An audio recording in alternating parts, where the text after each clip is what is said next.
here we go. Last thing here. We want to talk about the Patriots going forward into the future.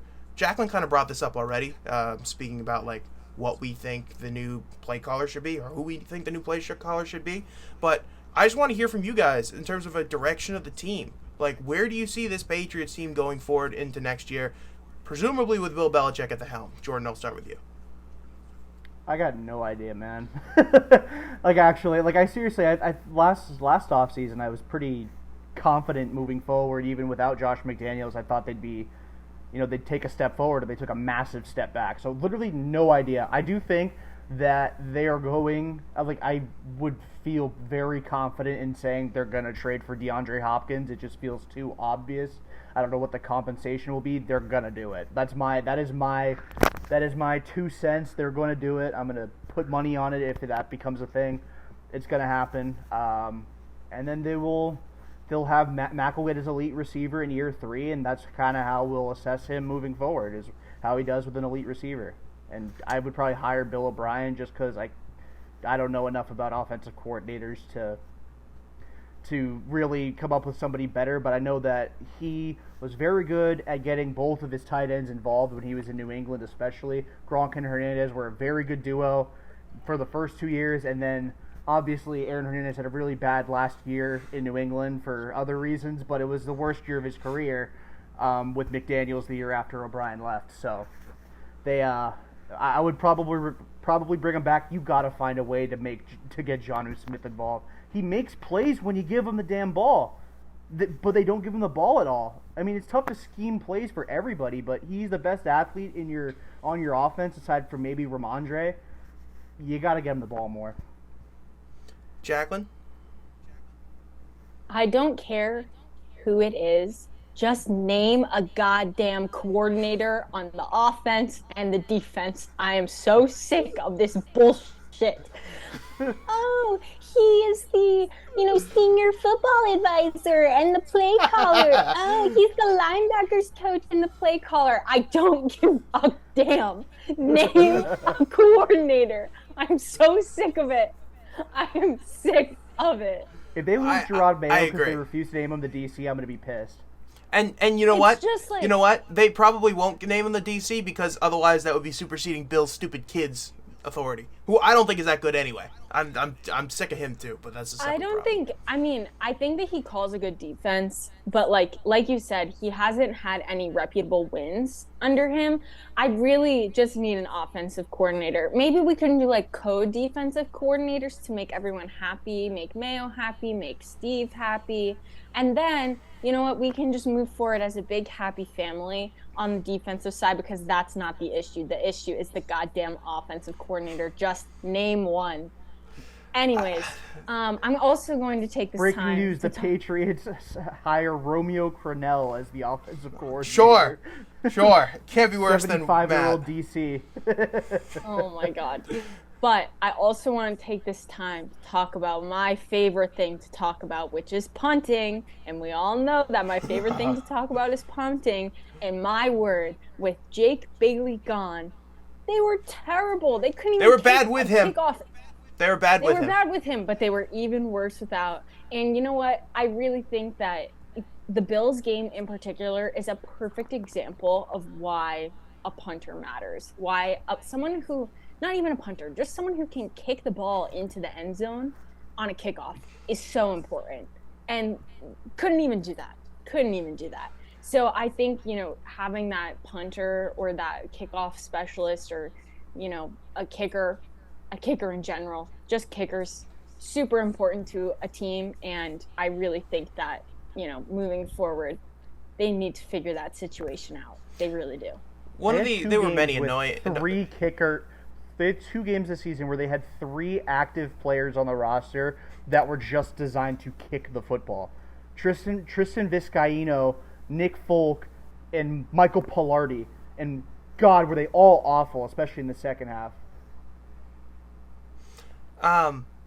one of the underrated annoying things there were many annoying things about this Patriots season, but one of the things that pissed me off the most was that you had a perfectly good special teams coach on the roster, and his name was Joe Judge, and you still rolled with this boob Cam Accord who should have been fired last year. Like that in and of itself is indicative of how bad it got this year. That like, man, special teams was that big of an issue. A team that's prided themselves on that for the last 2 decades couldn't even line up and kick off. You had to squib kick in a must-win game in Buffalo, up a touchdown, or maybe it was a down 5 points at that point, and gave them the ball at the 40-yard line because you were scared to kick it off to them.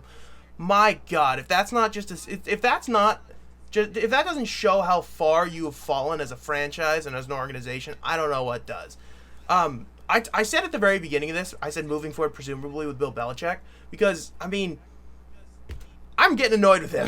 Like, I was annoyed with him before. I'm really annoyed with him now. He said, put the blame on me if Matt Patricia and Joe Judge don't work out. I'm pretty sure that's exactly what he said. Well, guess what, Bill? I'm putting the blame on you because you sucked balls this year. You were terrible. You were absolutely terrible. Now I'm still convinced that he could coach at a championship level. I'll get that out right now. I was talking to Patton Davis about this yesterday.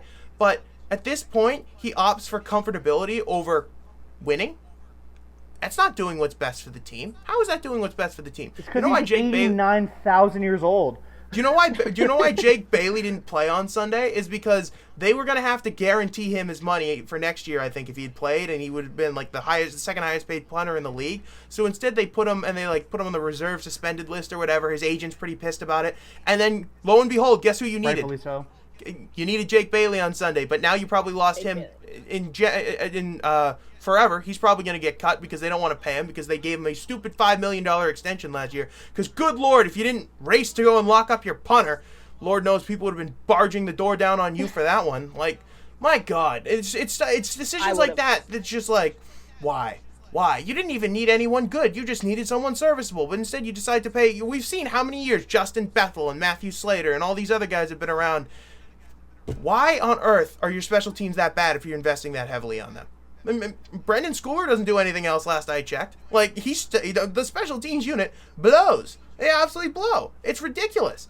And it just kind of goes down on through. So Bill is now only comfortable with hiring former players, friends, kids, friends of kids, kids of friends. Like, you just keep on going. It's just nepotism. That's all it is. It's freaking ridiculous. Sounds like the Colts owner. It's worse than the Colts. Like the it's worse than Irsay, honestly. Irsay's at least got his face stuffed in the medicine cabinet all the time. I don't see Bill doing that. Yeah, Bill's just inept. We're not gonna go further into that. It's just, I mean, so expend on what's in the medicine cabinet. And what does Bill do though on Monday? Is he gets up and says, "Yeah, over the last 3 years, we spent the 27th least cash. We spent like the 27th. We're 27th in the league in net spending. What are we doing? What are we doing? I understand. First of all, that's something that Robert tries to distance himself from and tries to get the media to explain away. The Crafts are sneakily very stingy. They don't like to spend, whether it be the Revs, whether it be the Patriots. That's why 2 years ago, when we were all we were going collectively nuts because of all the people they were signing, that's why. It's because it's so rare. They don't do this. But I failed. I think Mike Reese may have said it actually on Zoe and Beetle. You don't think Bill Belichick has the license to spend whatever he wants? The guy gets paid like $20 million a year anyway. So, like, you don't think that he has license to spend wherever he wants on the roster? The cap is a myth. It is. Just convert guys to signing bonuses. They're a way to do gymnastics where if I hear anyone tell me that the Patriots cap number is really tight, like they're really up against the cap, what are they going to do? Open up the checkbook. I promise you it's fake. Don't let anyone ever tell you again that the cap is a problem for a football team, because it's not. You can spend if you want to. Weren't the Saints like 110 million over like a couple years ago? Like, and they figured it out because they converted Demario Davis's salary to a bonus and paid it to him up front. And they do all that, but owners don't want to shell out the cash. The Crafts do. The Crafts fall into that category, and Bill called him out on it because he doesn't want to be blamed. He also said Mac is good enough to play quarterback in the NFL. That's not exactly a ringing endorsement of your quarterback, because guess what? He wants other people to see that maybe I don't like this kid. Maybe I think he whines a little bit too much. He got up on Monday and just went full deflection mode. Tried to get all the blame off of him and his stupid coaching hires and stuff. Like, it's just insane. To be fair, did you see the letter that the Kraft sent out to the season ticket holders that was basically like, there are things that are going to change. This season was unacceptable, blah, blah, blah, blah, blah. That's Robert trying to cover his ass. I thought that, like, Yeah, I didn't so think that we it's pointed fingers around here, but apparently that's all we do now. We're the Cowboys. This is my ultimate fear. My ultimate fear was becoming the next version of the 90s Cowboys. The 90s Cowboys won 3 Super Bowls in 4 years, had a massive fan base, they were riding on top of the world. You know they haven't won a road playoff game in 30 years? That's the history that they're facing Monday night in Tampa Bay when they try and go and knock off a terrible Bucks team. And I bet you they won't because they're the Cowboys. They haven't won a road playoff game in 30 years. 30. That's where we're that's the path that we're on right now. And it scares the crap out of me to think that we could actually get there. It's not inconceivable, people. It's really not.